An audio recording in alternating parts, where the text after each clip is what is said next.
जय बोले महावीर भगवान की। अनंत सिद्ध परमेष्टि भगवानों की। इस युग के प्रथमाचार्य श्री चारित्र चक्रवर्ती आचार्य भगवान श्री शांति सागर जी महान मुनिराज की। आचार्य भगवान श्री विमल सागर जी महाराज की। आचार्य भगवान श्री विद्यानंद जी महाराज की। आचार्य भगवान श्री शुद्ध सागर जी महाराज की। आचार्य भगवान श्री प्रमुख सागर जी महाराज की। आचार्य भगवान श्री विहर सागर जी महाराज की। मुनि श्री प्रणम्य सागर जी महाराज की। मुनि श्री हनुमान सागर जी महाराज की। 3,9 करोड़ सभी मुनिराजों की। सभी ज्ञानदानम गुरुकुल संस्थानम अभयदानम शहादा महाराष्ट्र में आए हुए सभी आगंतुक अतिथि छात्र छात्रा, हमारे निर्मल भैया जी एवं उनका पूरा परिवार, बाकी सभी सूरत इत्यादि से भी आए हुए सभी आगंतुक अतिथि, सभी भव्यजन, सभी को सादर जय जिनेन्द्र जय दु जिणंदो। हम सभी लोग आज रविवार के दिन बहुत अच्छा पुण्योदय है। कल से अष्टानिका का पर्व प्रारंभ हो रहा है। हम सभी लोग यहाँ प्रयास करेंगे कि जिस प्रकार से सम्यक दृष्टि देव इत्यादि नंदीश्वर दीप में अष्टानिका पर्व में 8 दिन तक निरंतर पूजा भक्ति वंदन अकृत्रिम चैत्यालय में जाकर के किया करते हैं। यहाँ तीर्थंकर लेणी में भी नेमिनाथ नमिनाथ भगवान के सानिध्य में हम सभी भी जो भी लोग संभव हो यहाँ पर सिद्ध चक्र विधान इत्यादि जो भी करना चाहें वे सभी कर सकते हैं। खूब पूजा भक्ति हम लोग यहाँ करेंगे। आज उसकी पूर्व वेला में पिछले कुछ दिनों से धम्म कहा नाम के ग्रंथ का स्वाध्याय आपका चल रहा था। मुनि श्री प्रणम्य सागर महाराज द्वारा रचित वो पूरा हो चुका है। उसके बाद एक छोटी सी लघु कथा, चूंकि हम नेमिनाथ भगवान की धरा पर बैठे हुए हैं तो नेमिनाथ भगवान वो भगवान कैसे बने ये भी जानना हमारे लिए बहुत जरूरी है। तो पिछले 3 कक्षाओं से हम सभी गुरुकुल के बच्चे और सभी अन्य लोग नेमिनाथ भगवान की पूर्व भवों की कथा, नेमि पुराण, आर्ष पुराण भी एक अलग है, महापुराण, हरवंश पुराण, कई सारे पुराणों के संग्रह से एक बहुत छोटी सी लघु कथा ब्रह्मचारी हरिलाल जैन भैया जी के द्वारा रचित नेमिनाथ भगवान की छोटी सी कथा उनके पूर्व भवों की वह हम सीख रहे हैं। क्योंकि स्वाध्याय करेंगे तभी पता चलेगा कि नेमिनाथ नेमिनाथ क्यों है, क्यों उनके मंदिर हैं, वो कौन थे, वो कैसे बने। हम लोग भी इसी प्रकार से अपनी शुरुआत कर सकते हैं। जैसे पहले भी कई बार आपको बताया है कि हर व्यक्ति ये बोलता है कि मेरा नंबर कब आएगा। क्यों बेटा, क्या नाम है आपका? जय नाम है। सूरत से आए ना? पूना से आए हैं। तो अब एग्जाम में पास कब होगे? जब एग्जाम दोगे बैठोगे तभी तो पास होगे, बस फर्स्ट कैसे आओगे? तो पहले नंबर आने के लिए लाइन में लगना पड़ता है। तो लाइन में लगोगे तभी तो पास होगे, तभी तो नंबर आएगा। हर व्यक्ति कहता है कि बस उसके लिए होता है जी, हमारे लिए कुछ नहीं होता है, हमें सक्सेस क्यों नहीं मिलती है। तो उसके लिए प्रयास करना पड़ता है। नेमिनाथ भगवान ने बहुत प्रयास किया था उन्होंने नंबर लगाया था तभी नंबर आया। कहीं पर भी, चाहे मंदिर में लाइन में लगे या कोई रेलवे की टिकट में लाइन में लगे या फ्लाइट की टिकट की लाइन में लगे या कहीं पर भी, तो लाइन में तो लगना पड़ेगा। तभी जो खिड़की है वहां तक धीरे धीरे सरकते सरकते धीरे धीरे पहुंचोगे कभी ना कभी। चाहे कछुए की चाल से पहुंचो, चाहे खरगोश की चाल से पहुंचो और चाहे चींटी की चाल से पहुंचो, लेकिन एक दिन अगर शुरुआत हो गई तो अंत कभी ना कभी उसका जरूर होगा। आप जो आपका लक्ष्य है, आपका जो गोल है, उस तक जरूर पहुंचोगे। क्या बनना चाहते हो बेटा बड़े होकर के? है महाराज जी बनना चाहता। बहुत सुंदर, बहुत बहुत तालियां इस जय बच्चे के लिए। हमें लगा कोई बोलेगा डॉक्टर बनना चाहते हैं, कोई बोलेगा इंजीनियर, कोई बोलेगा सीए, कोई बोलेगा वकील, परंतु इस बच्चे के लिए बहुत सुंदर, इसने एक लाइन में बिल्कुल सटीक जवाब दिया, मैं महाराज जी बनना चाहता हूं। तो उसकी हो सकता है इसी निमित्त से यहाँ पर आकर के बैठा हो। बहुत सुंदर, इस बच्चे के लिए बहुत बहुत अनुमोदना। कभी कभी ऐसे शब्द निकल जाया करते हैं और वह जरूर पूरे होते हैं। तो जो भी अगर महाराज जी बनना चाहते हो या डक वकील बनना चाहते हो, या पापा क्या है तुम्हारे राइटर हैं, तो उसके लिए भी उन्होंने कुछ अभ्यास किया होगा, पहले कुछ सीखा होगा, आगे धीरे धीरे करके बड़े होंगे। कोई सीए है, कोई डॉक्टर है, कोई वकील है, कोई इंजीनियर है, भैया जी एमबीए है, तो उसके लिए पहले धीरे धीरे पहली कक्षा में एडमिशन लेना होगा, फिर दूसरी में, फिर तीसरी में, फिर ग्रेजुएशन, और उसके बाद आगे धीरे धीरे व्यक्ति बढ़ करके वहां तक क्लास तक पहुंचता है। ऐसे ही नेमिनाथ भगवान की 7 भव पहले की कथा हम लोगों ने यहाँ पर प्रारंभ की है कि उनकी शुरुआत 7 भव पहले से हुई, वो लाइन में लगे। तो अगर महाराज जी अब बनना चाहते हो, वो इस भव की कथा आपने बताई कि इस भव में आप अगर महाराज बनना चाहते हो तो अंतिम लक्ष्य क्या है जिसके लिए महाराज बनना चाहते हो? क्या करोगे महाराज बन के? बताओ बेटा। समाधि मरण करोगे। बहुत सुंदर। किसने शिक्षा दी? नाना नानी ने। बहुत बढ़िया। समाधि मरण करके क्या करोगे? हैं? अंतिम लक्ष्य क्या है? क्यों मुनि महाराज बनोगे? मोक्ष जाना है। बहुत सुंदर। इस बच्चे की जरा शक्ल दिखाओ भैया कैमरे में। बहुत समझदार। नाना नानी के संस्कार। कहता है मोक्ष जाना है, भगवान बनना है, इसलिए पहले महाराज बनूंगा और इस भव में समाधि मरण करूंगा। बहुत सुंदर। इतने महीनों से यहाँ कक्षाएं लगा रहे हैं, पहली बार कोई बच्चा मिला है। बेटा यहीं रहो तुम कुछ दिन, है ना। आज तुम्हारे नाना नानी को बोलेंगे यहीं छोड़ जाओ, है ना, इसकी पूरी तैयारी कराएंगे यहीं से, ठीक है ना। तो उसके लिए शुरुआत कैसे की जाएगी? अभी कौन सी कक्षा में हो? 6ठी कक्षा में हो। कितना सुंदर। हम तुम्हारे जितने थे, हमें मालूम ही नहीं था धर्म के बारे में कुछ भी, है ना। बहुत अच्छी तुम्हारे पुण्य की बहुत बहुत अनुमोदना। बहुत सुंदर। तो यहाँ पर मोक्ष जाने का अगर लक्ष्य है तो उसके लिए इस भव में महाराज बनना पड़ेगा, और महाराज बनने का अगर लक्ष्य है तो उससे पहले धीरे धीरे करके आपको कुछ ना कुछ अभ्यास करना पड़ेगा, सीखना पड़ेगा। तो अंतिम लक्ष्य मोक्ष जाने का है। मोक्ष लाने का तात्पर्य होता है कि जन्म मरण रुक जाए। बार बार बार बार इस संसार में जो चतुर्गतियां हैं उनमें परिभ्रमण, घूमना फिरना, 84 लाख योनियों में बार बार जी रहा है, मर रहा है, जन्म ले रहा है, कष्टों को भोग रहा है, कुछ सुख भी आ रहे हैं, कुछ दुख भी आ रहे हैं, उससे वह हमेशा हमेशा के लिए निकल जाए। इसलिए जन्म मरण के चक्र से मुक्ति होने के भावों से व्यक्ति मोक्ष जाने के लिए प्रयास करता है। उसकी शुरुआत है मुनि महाराज बनना, दिगंबर अवस्था को धारण करना। तो उसके लिए भी यहाँ पर नेमिनाथ भगवान की हमने 7 भवपूर की कथा कल पढ़ी थी। आ जाओ भैया जी, हमारे आशीष भैया जी। कल की कथा को जल्दी से हम रिवाइज करेंगे और उसके बाद हम आगे के भवों तक पहुंचेंगे। बहुत सारांश में है। 1 हफ्ते 10 दिन में कथा लगभग, क्योंकि पतली सी कथा है, पूरी हो सकती है। बड़े बड़े पुराणों के माध्यम से सारांश भाव में यहाँ पे लिखा गया है। 7वें भव में नेमिनाथ भगवान का नाम था अपराजित। अपराजित नहीं, उनका नाम था चिंतागति विद्याधर। 5वें भव में अपराजित है, चिंतागति विद्याधर। बेटा ऐसी जब से तुम हमारी महाराज बनोगे ना अगर, तो अगले भव में कभी तीर्थंकर बन गए या कभी केवल ज्ञान की प्राप्ति हो गई तो तुम्हारी भी कथा ऐसे लिखी जाएगी कि शुरुआत कब की थी, आज से 5वें भव पहले, 6ठे भव पहले, 4थे भव पहले। तो ऐसी कथा तुम्हारी भी लिखी जा सकती है। कोई इसमें अतिशयोक्ति नहीं है, कोई आश्चर्य की बात नहीं है। सबकी कथाएं हम यहाँ पर शुरुआत कर सकते हैं। जैसे 7 भव पहले नेमिनाथ भगवान ने शुरुआत करी, उनका नाम था चिंतागति विद्याधर। क्या नाम था? चिंतागति विद्याधर। विद्याधर कल भी हमने बताया था। विद्याधर का मतलब क्या होता है? जिनके पास कुछ ऐसी विद्याएं होती हैं जो मनुष्य भव में भी हमारे, क्या नाम है इसका, खतरनाक सा बच्चा जो बैठा है, मंथन, मंथन की तरह उड़ सकता है ना। मंथन तो जमीन पर रह के उड़ता है ना।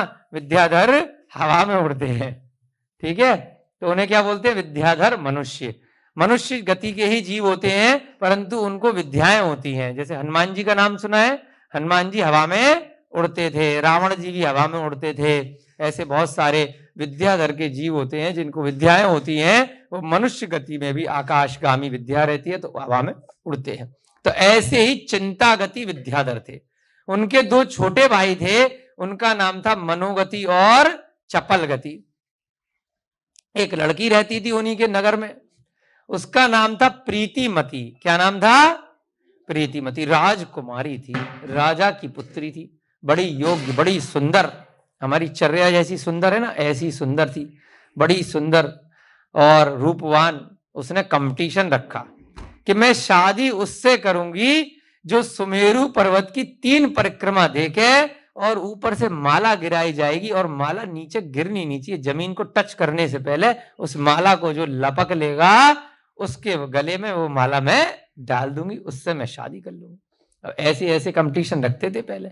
सुमेरु पर्वत 1 लाख योजन ऊंचा इस जम्मू द्वीप के मध्य में, और ऊपर से माला नीचे गिराई जाएगी तो उसकी परिक्रमा कौन लगाएगा? भाई हम और आप तो नहीं लगा सकते, यहाँ पर अभी रह रहे हैं भरत क्षेत्र में, तो यहाँ पर हम लोगों के पास अभी विद्याएं नहीं है उड़ने की, तो उड़ने वाला कोई जीव हो और उड़ने में भी उसकी किसी की स्पीड ज्यादा है किसी की कम है, जिसकी इतनी तेज स्पीड होगी कि जैसे क्रिकेट में फील्डिंग करते हैं बॉल नीचे गिरने से पहले लपकनी होती है, ऐसे ही माला नीचे जमीन टच नहीं कर जाए उससे पहले लपक लो और 3 बार परिक्रमा कर लो उस सुमेरु पर्वत। सारे की सारे राजा महाराजा राजकुमार पहुंचे और सब फेल हो गए। फिर नंबर आया चिंतागति विद्याधर के दोनों छोटे भाइयों का, मनोगति और चपलगति, वो दोनों भी हार गए। बड़ी बेइज्जती हो गई कि एक लड़की के कंपटीशन में हार गए, मुंह लटका के अपने बड़े भैया के पास पहुंचे। चिंतागति विद्याधर ने देखा, अरे बेटा क्या बात हो गई? उन्होंने कहा भाई ऐसे ऐसे एक लड़की ने बड़ी बेइज्जती कर दी है राजकुमारी ने, हम कंपटीशन में हार गए, हमसे सहन नहीं हो रहा, आप कुछ करो भाई साहब। भैया जी ने कहा कोई बात नहीं, तुम्हें वो पसंद है? उन्होंने कहा हाँ चलो ठीक है, हम तुम्हारे लिए कंपटीशन को जीतने का प्रयास करते हैं। प्रतियोगिता में चिंतागति विद्याधर जी पहुंचे, उनके पास बड़ी अच्छी शक्ति थी, बड़ी अच्छी स्पीड थी, अपनी गति के माध्यम से उन्होंने सारे राजकुमारों को हरा दिया और माला को नीचे गिरने से पहले लपक लिया। जैसी माला दोबारा गिराई गई 3 परिक्रमा भी दे दी और उसको लपक लिया।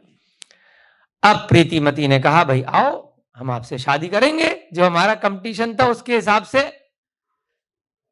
अब चिंतागति विद्याधर ने कहा भाई हम शादी करने के लिए थोड़ी आए थे आपसे, वो तो हमारे भाई लोग आए थे, उन्होंने कहा था तो हम तो इसीलिए आ गए थे कंपटीशन में, हमें आपसे शादी थोड़ी करनी है। वो तो उन्होंने कहा था कि ऐसे ऐसे कंपटीशन हो रहा है और उनसे शादी करो आप, उनकी इच्छा है। उन्होंने कहा ये थोड़ी होता है कि भाई जो जीता है उसी से शादी करेंगे, ऐसे थोड़ी है कि कोई आए और किसी के बिहाफ पे हम किसी को भी गल वरमाला डाल दें, ये चक्कर नहीं है। स्वयंवर में तो ये सिस्टम होता है, जो कंपटीशन में जीता है उसी को शादी करनी पड़ेगी, आप आए हो अब आपको शादी करनी पड़ेगी। चिंतागति ने कहा नहीं भाई, जिस लड़की के लिए मेरे भाई इच्छा करें छोटे, मैं उससे शादी कैसे कर लूं? वो तो मेरी क्या हो गई, भाभी हो गई है ना, मेरे भाई होगी, मैं तो नहीं करता। चिंतागति विद्याधर ने मना कर दी कि मैं शादी नहीं करूंगा, आप तो मेरे भाइयों से शादी करो, उनमें से किसी से भी। भाइयों ने, प्रीतिमती ने भी मना कर दिया कि भाई कंपटीशन आपने जीता है, अगर शादी करूंगी तो आपसे करूंगी, नहीं तो मैं दीक्षा को धारण कर लूंगी, अभी आर्य का माता जी बन जाऊंगी। बताओ क्या करते हो? करनी है तो शादी करो, नहीं तो मैं माता जी बन जाऊंगी, जैसे ये बच्चा कह रहा मैं तो महाराज जी बनूंगा। तो भाई कमाल हो गया, अब दोनों फंस गए कि मैं भाइयों को जो लड़की पसंद है उससे मैं कैसे शादी कर लूं, और वो कहती है अगर नहीं करोगे तो मैं माता जी बन जाऊंगी।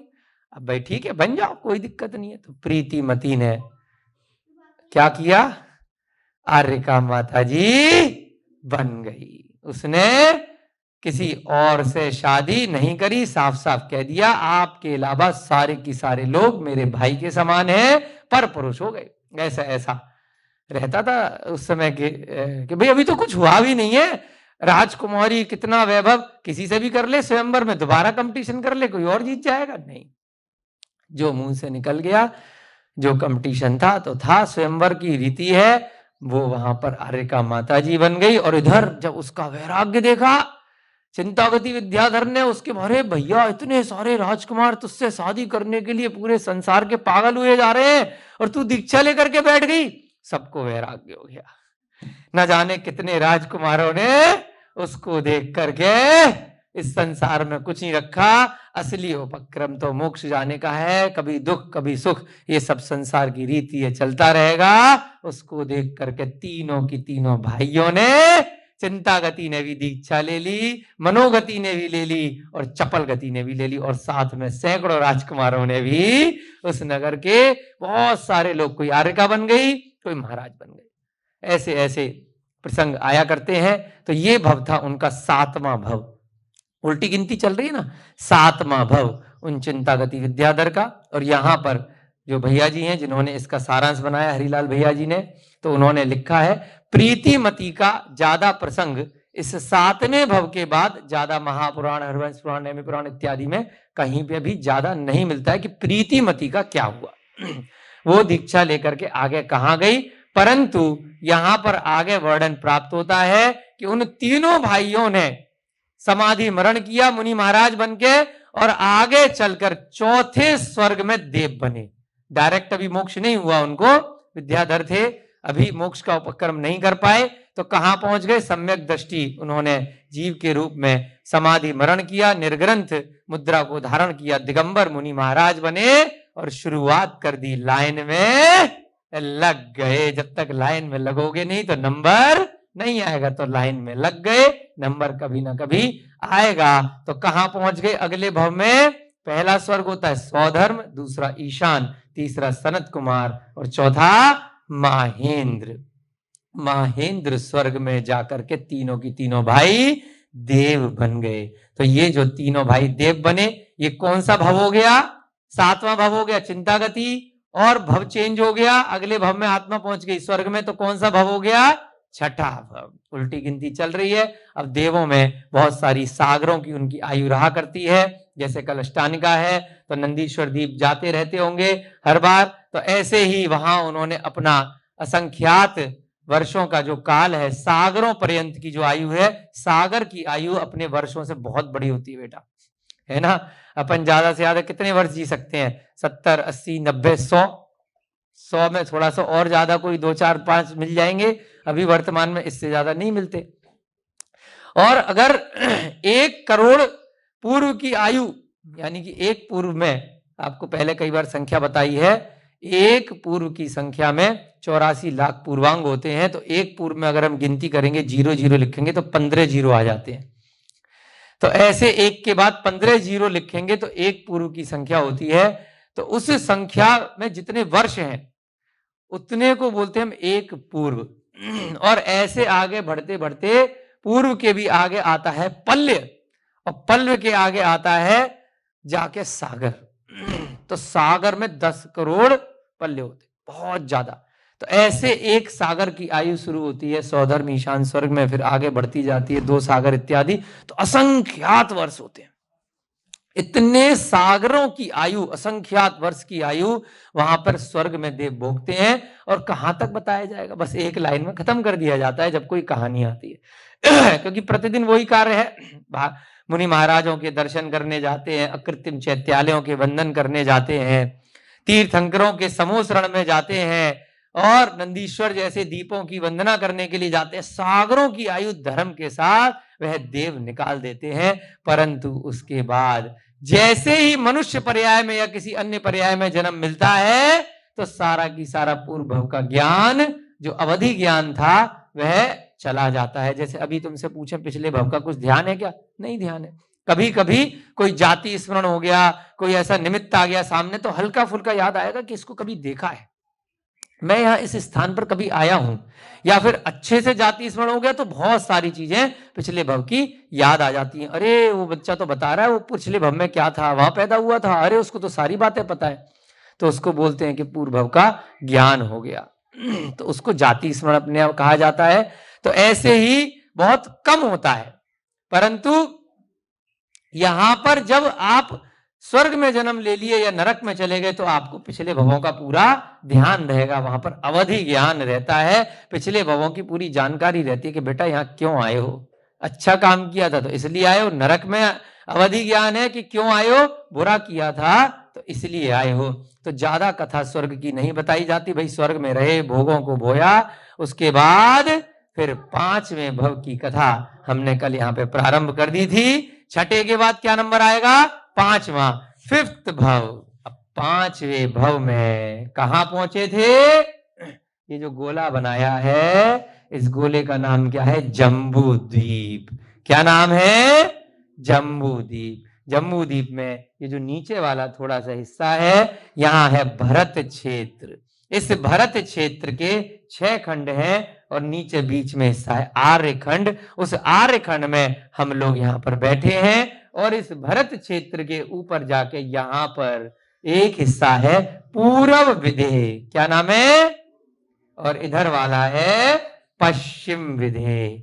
इस पश्चिम विधेय में एक नदी बहती है, उसका नाम है सीतोदा नदी। क्या नाम है, और इधर सीता नदी। हम लोग अभी, आप लोग अभिषेक करने जाएंगे ना, तो मंत्र से भैया जी जल शुद्धि कराते हैं, उसमें मंत्र बोलते हैं, है ना, तो उसमें सारी जम्मू द्वीप की महानदियों के नाम आते हैं। गंगा, सिंधु, रोहित, रोहितास्या, हरि, हरिकांता, नारी, नारिकांता, रूपा, रूपकुला, सीता, सीतोदा, ये सारी नदियां इस जम्बू द्वीप की नदियां होती हैं।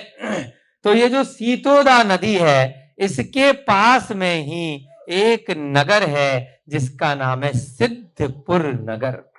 वहां के राजा होते थे, उनका नाम था अरहत दास। क्या नाम था, ये बेटा सरका दो थोड़ा सा। यहां पर जाकर के जन्म लिया, इस स्थान पर, इसको सरका दो, हाँ इसको नीचे वाले को हटा दो, हटा दो इसको, इसको इसको बेटा, हाँ।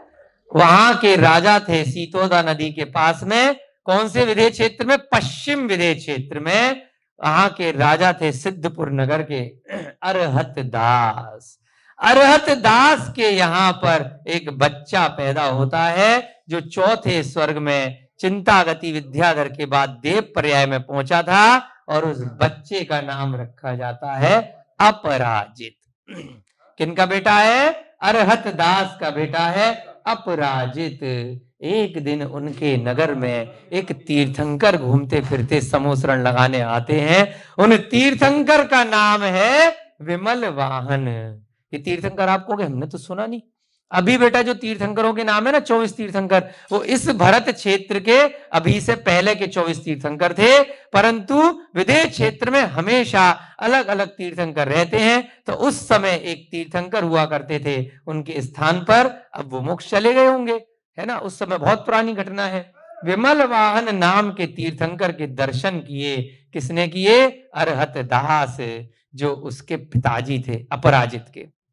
दर्शन किए, प्रवचन सुने, जैसे आप लोग सुन रहे, हाय हाय हाय, इतना बेहतरीन प्रवचन, समूह शरण की विभूतियां, मान स्तंभ, त्रियंच गति के जीव, देव गति के जीव, सैकड़ों हजारों मुनि महाराज, आकाश की विभूति, 20,000 सीढ़ियां, 5,000 धनुष ऊपर, कितना सुंदर समूह शरण, और भगवान के चतुर्मुख, क्या सुंदर धर्म का प्रवचन।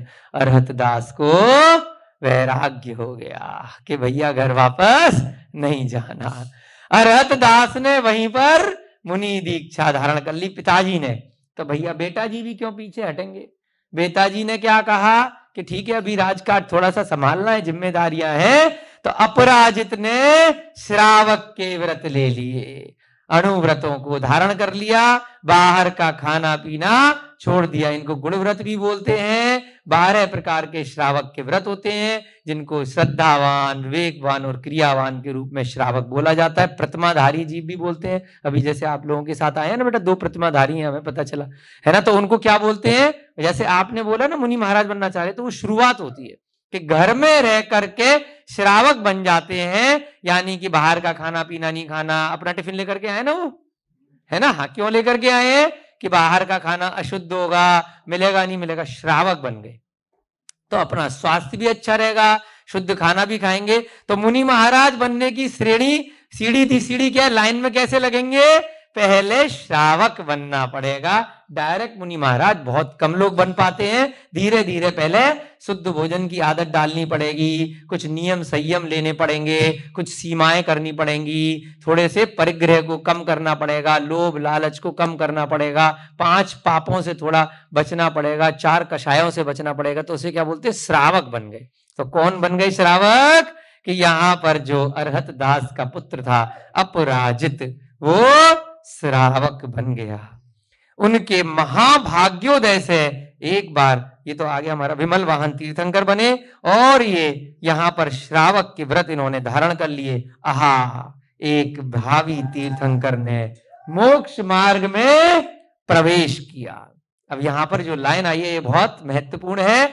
आहा, एक भावी तीर्थंकर ने मोक्ष मार्ग में प्रवेश किया। इसी लाइन को समझाने के लिए इतनी देर से आपसे वार्तालाप कर रहे थे कि लाइन में लगे।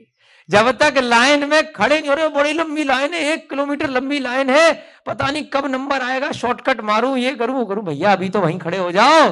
तो यहां पर वो भावी तीर्थंकर जो नेमिनाथ बनने वाले हैं लाइन में लग गए, श्रावक के व्रत ले लिए। महाराजा अपराजित धर्म पालन पूर्वक राज्य का संचालन करते थे। अभी वह मुनि महाराज नहीं बने हैं। श्रावक बनने के बाद आप अपना व्यापार कर सकते हो, राजा महाराजा बन सकते हो, नौकरी कर सकते हो, घर में खाना बना सकते हो, कुछ भी काम कर सकते हो, बिजनेस कर सकते हो, परंतु कुछ नियमों के साथ। छल कपट नहीं करोगे, मायाचारी नहीं करोगे, झूठ नहीं बोलोगे, एक लिमिट तक बोलोगे व्यापार के लिए जितना जरूरी है। बहुत ज्यादा सर्वदेश त्याग नहीं है, एक देश त्याग होता है, 5 पापों का, हर चीज का, है ना। तो इसमें अब वह अपराजित क्या करता था, श्रावक बन गया और उसके बाद भी राजपाट को संभालता था, राजा बन के रहता था। एक बार कमाल हो गया, उनके पास खबर पहुंची। एक बार उन्होंने सुना ढम ढम ढम ढम ढम ढम ढम कि उनके पिता श्री अरहतदास को केवल ज्ञान की प्राप्ति हो गई है। हो गया भैया। कहा तो पिता अभी प्रवचन सुनकर बैठे थे, कुछ दिनों बाद खबर आई कि बाबूजी केवल ज्ञान को प्राप्त कर गए हैं, भगवान बन गए पिताजी। अभी मोक्ष नहीं हुआ है, अरिहंत बन गए। अरे भैया मेरे पिताजी भगवान बन गए, केवल ज्ञान की प्राप्ति हो गई, खबर आ गई उनके नगर में।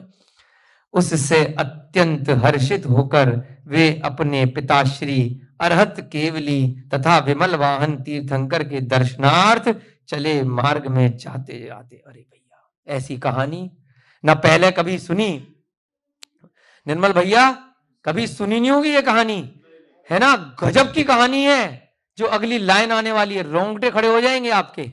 नेमिनाथ भगवान की नाम तो बहुत सुने, राजुल की कथा सबने सुनी है, लेकिन वो राजुल के पति बनने से पहले क्यों चले गए, कैसे भगवान बने, वहां शुरुआत की भी तो लाइन लगानी पड़ेगी कि हम कहां से शुरुआत करें। ये जो लाइन आने वाली है, हमने भी पहली बारी पढ़ी 4 दिन पहले, हमें भी समझ में नहीं आया कि ऐसा कैसे हो गया। पिताजी भगवान बन गए अरहत दास, और जैसे कि यहां पर आपको खबर आई है कि भगवान महावीर को केवल ज्ञान प्राप्त हुआ है और आप भागे भागे जा रहे हो कि समूह शरण में बैठेंगे कि जाकर के सुनेंगे, और रास्ते में खबर आई यहां से बेटा भाग रहा है पूरी सेना को लेकर के, पूरे नगर में ढिढोरा पिटवा करके, पूरे राजपाट के साथ हाथी घोड़े लेकर के कि अरहंत भगवान के प्रवचन सुनेंगे।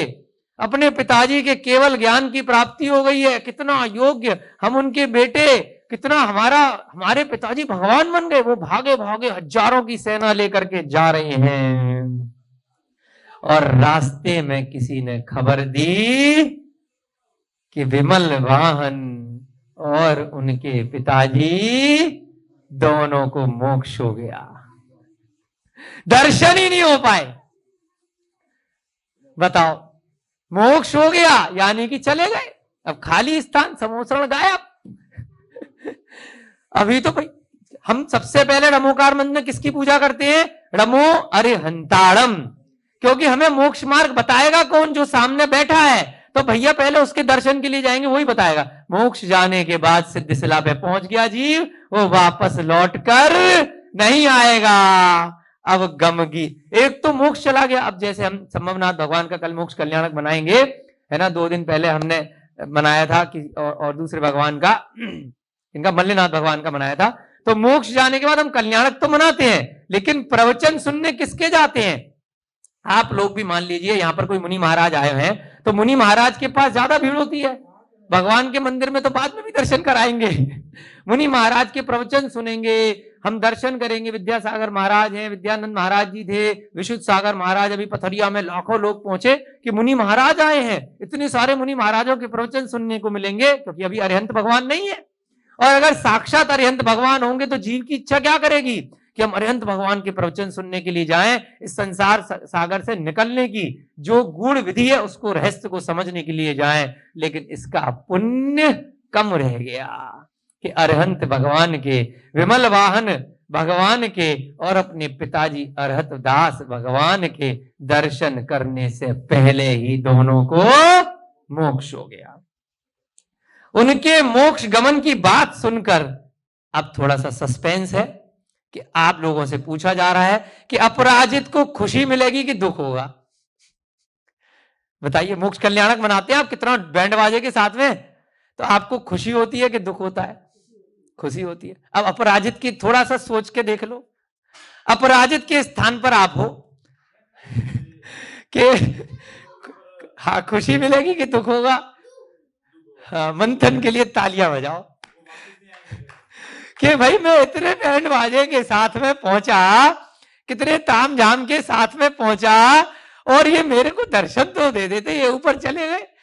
और उसको इतना तगड़ा आघात लगा, उसे तो अटैक ही पड़ गया कि ये तो बहुत गंदी बात है, थोड़ी देर मेरे लिए रुक जाते, क्या बिगड़ रहा था मुझे 5 मिनट आशीर्वाद दे देते, मैं पूरे बैंड, तुम्हें पता नहीं था कि मैं पूरे नगर को लेकर के आ रहा हूं, है थोड़ी देर तनिक, लेकिन जो आयु कर्म है वो पूरा हो गया तो जीव क्या ठहरेगा? ये थोड़ी सोचेगा कि भैया वो लोग आ रहे हैं दर्शन करने के लिए, थोड़ा रुक जाऊं।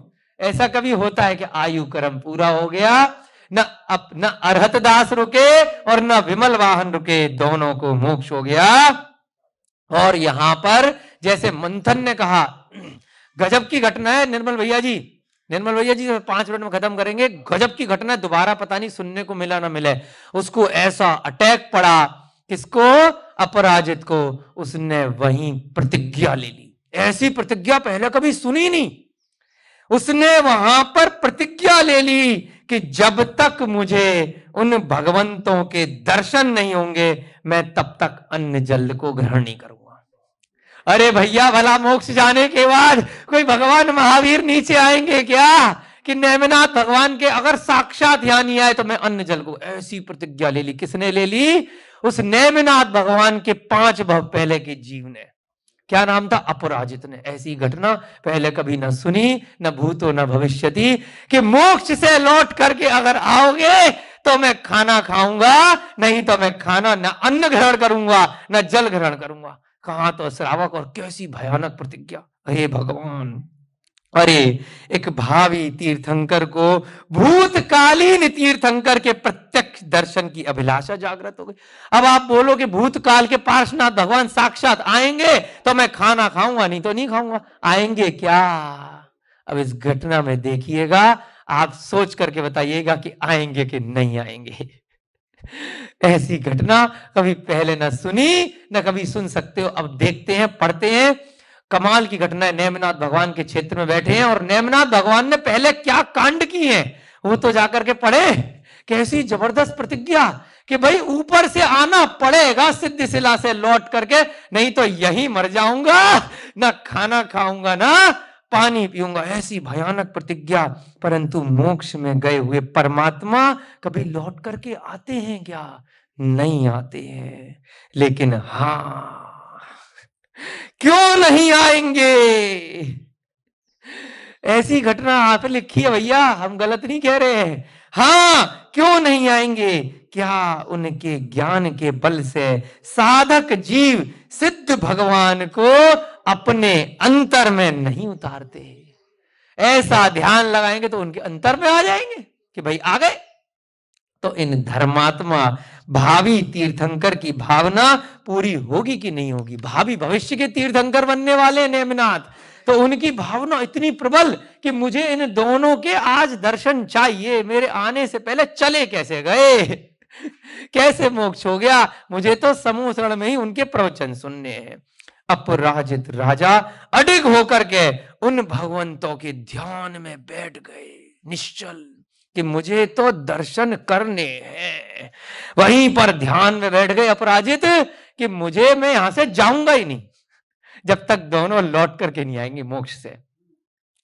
भगवंतों के दर्शन के बिना 8 दिन निराहार निकल गए। 8 दिन तक ध्यान में बैठे रहे, कंटिन्यूअस वहीं पर डेरा जमाए कि मैं जाऊंगा ही नहीं, यहीं समाधि ले लूंगा। जाऊंगा नहीं घर लौट करके अगर वो दोनों लौट करके नहीं आए। अगर मेरी भक्ति में ऐसी श्रद्धा होगी तो दोनों को वापस आना पड़ेगा। अरे भैया सिद्ध बन गए, कैसे आएंगे? 8 दिन तक निराहार बैठ गए, 8 दिन के उपवास होने पर। अब भैया भगवान तो आएंगे नहीं, ऐसे तो हो ही नहीं सकता है। लेकिन उनके पुण्योदय से एक देव को ऐसा उसका विमान डगडगा गया। स्वर्ग में बैठ करके एक देव ने उनकी भक्ति से प्रवाहित होकर अपनी विक्रिया रिद्धि से समोसरण की रचना कर डाली। भैया ये आदमी पागल है, मर जाएगा। नकली समोसरण बना डाला। एक देव का विमान ऊपर डगडगा गया कि भैया ये तो भावी तीर्थंकर है, ये कौन सी जिद है। अब चलो इनको मूर्ख बना देते हैं थोड़ी देर के लिए, चलो खाना पीना तो खाएंगे। एक देव ने आकर के क्या किया? विक्रिया रिद्धि से नकली समोसरण बना दिया। जैसे कि 12 साल तक इसी पंचम काल में चंद्रगुप्त की जो भक्ति थी उससे प्रवाहित होकर के 12 साल तक उनके चौके लगाए थे। देवों ने पूरा नगर बनाया था श्रवणबेल गोला में, आप लोगों ने पढ़ा होगा, सुना होगा। चंद्रगुप्त मौर्य के लिए ऐसी कथा, नकली समोसरण लगा दिया देव ने, बिल्कुल की बिल्कुल वैसी दिव्य रचना कर डाली और उसमें तीर्थंकर विमल वाहन को बिठा दिया और साथ में अरहत केवली जो उनके पिताजी थे अरहत दास, उनको भी बिठा दिया। ऐसा दृश्य बना दिया। उस दिन दृश्य में भगवंतों के दर्शन करके अपराजित का चित्त अति प्रसन्न हुआ। आहा, उसको खबर दी गई, आ गए भाई साहब तुम्हारी भक्ति से, लगा लिया दोबारा समोसरण, अब खाना पीना खा लो, इनके प्रवचन सुन लो। आहा, आत्मार्थी जीवों के हृदय की उर्मियां भी भिन्न प्रकार की होती है। ऐसे हृदय के उद्गार आप तपस्या करके तो देखो। श्रवणबेल गोला की मूर्ति कैसे बनी थी? एक मंत्री चामुंड राय की माता ने एक शपथ ले ली थी कि जब तक मैं बाहुबली भगवान के दर्शन नहीं कर लूंगी, जब तक मेरा इन रसों का त्याग है। तो उसके बेटे ने, चामुंड राय ने, पूरी की पूरी यही बना डाली मूर्ति कि भैया तुम वहां पोदनपुर नहीं जा सकती, वहां तो जो आदिनाथ भगवान के समय का पोदनपुर था पता नहीं कहाँ है, कौन से जंगल में है, वो जमाना कौन था, बहुत बड़ी अयोध्या नगरी हुआ करती थी, वो पोदनपुर यहाँ नहीं मिलेगा तुमको, यहीं पर पोदनपुर बना देता हूँ, यहीं बाहुबली भगवान बना देता हूँ। तो भक्ति से प्रभावित होकर के नेमिचंद सिद्धांत चक्रवर्ती के उपकार से चामुंड राय ने वहीं श्रवणबेल गोला में बाहुबली भगवान बना दिए। तो ऐसे ही यहाँ पर कोई आश्चर्य की बात थोड़ी है कि अगर उसकी शक्ति थी, ऐसी भक्ति थी कि स्वर्ग से देवों को आकर के नकली समोसरण लगाना पड़ा, ऐसी हृदय की उसकी ऊर्जा थी। एक दूसरा महान आश्चर्य देखो कि जिस भक्ति से स्वर्ग के देव प्रभावित हुए, उससे भी सिद्ध भगवंतों को किंचित प्रसन्नता और राग जागृत नहीं हो। एक आश्चर्य तो ये हुआ कि भाई देवों ने आके नकली समोसरण लगा ला। दूसरा आश्चर्य आप ये देखिए कि भैया देवों को जैसे पता चला तो सिद्ध भगवानों को पता नहीं चला होगा कि नीचे बैठा हुआ है। उनको कोई फर्क नहीं पड़ता कि भैया चाहे कोई जिए चाहे कोई मरे, अपने अपने पुण्य से जो मोक्ष जाएगा वो जाएगा। लेकिन सिद्ध भगवान के मन में न राग होता है न द्वेष होता है, इसलिए उनको वीत राग कहा जाता है। न उनके कोई इंद्रियां हैं, न उनके कोई शरीर है, न उनके कोई मन है, वो सिर्फ आत्मा ही आत्मा है। आत्म दृष्टा ज्ञाता राम, इस प्रकार से सिद्ध भगवान होते हैं। वीतराग रूप से अपने स्वरूप में ही स्थिर होकर के वे दोनों मोक्ष में ही बैठे रहे। धन्य है ऐसे जैन भगवंतों की वीतरागता। तो ऐसा आज हमने 5वां भव अपराजित का भव पढ़ा, उसकी कथा आगे बढ़ाएंगे। आपके स्वाध्याय का आपका समय हो रहा है, यहाँ पर आपकी शानदार अभिषेक का समय हो रहा है। ऐसे 3 भवों की कथा हमने पढ़ ली है। जिद्दी होना पड़ता है, पागल होना पड़ता है भगवान बनने के लिए, सन की बनना पड़ता है। बहुत लोग कहते हैं कि बच्चा पागल बनने की बातें कर रहा है, महाराज बनेगा, डंडा मारेंगे, पिटाई करेंगे, पागल हो गया, सन की हो गया। सनक से ही कोई काम आगे बढ़ता है। बड़े बड़े लोग आगे जो बढ़े हैं उनको कुछ ना कुछ जुनून होता है, कुछ ना कुछ सनक होती है। पागल लोग ही बहुत बड़े बड़े पागलपन में ही बड़े बड़े काम कर देते होते हैं, ऐसे ही पागलों का एक जीव था नेमिनाथ भगवान, जिसने पागलपन में इतनी बड़ी तपस्या कर डाली कि स्वर्ग से आकर के देव को समूह शरण बनाना पड़ा। आप लोग भी अगर ऐसा कुछ सम्यक दर्शन के साथ कर लें तो साक्षात यहाँ पर अगर समूह शरण लग जाए तो कोई बहुत बड़ी आश्चर्य की बात नहीं है।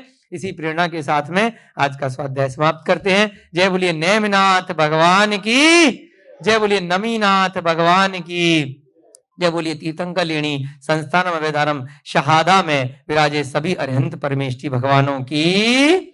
जय बोलिए आचार्य भगवान श्री शांति सागर जी महान मुनिराज की। जय बोलिए महावीर भगवान की। जय बोलिए आदिनाथ भगवान की। सभी को सादर जय जिनेन्द्र जय दो जुड़ंदो।